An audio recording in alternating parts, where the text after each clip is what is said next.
my obligation to let you know a little bit more about the composer of the next pieces we are going to play. Leo Weiner was born in Hungary and lived there most of his time between 1885 and 1960. I was fortunate enough to be one of his pupils. He wrote relatively few pieces, but he was very meticulous, very clean in his life, in his thought, in his music. He hated dissonance. He liked beauty.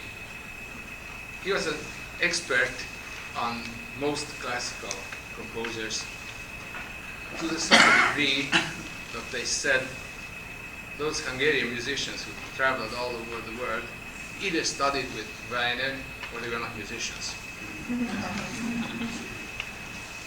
He is considered the Mendelssohn of Hungary.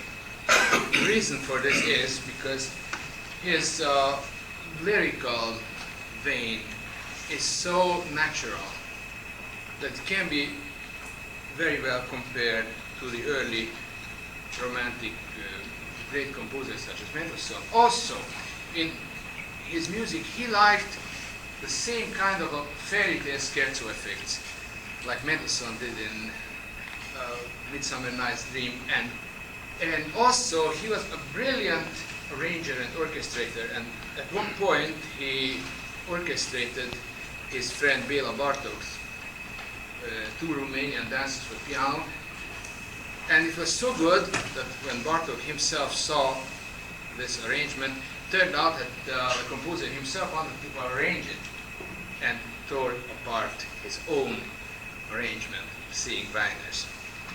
Now, this love of beauty and love of cleanliness in music reflects in his two violin sonatas as well. We're going to play both of them in reverse order. We played number 2, which was dedicated to Enrico Morini, famous violinist of his time. It has 4 movements. The first movement is a kind of a passionate, lyrical, very beautiful music.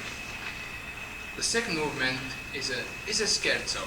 You can draw the comparison between Weiner and Mendelssohn at that point. The third movement is slow, and you sit back and relax and you find beauty, because that's what it is.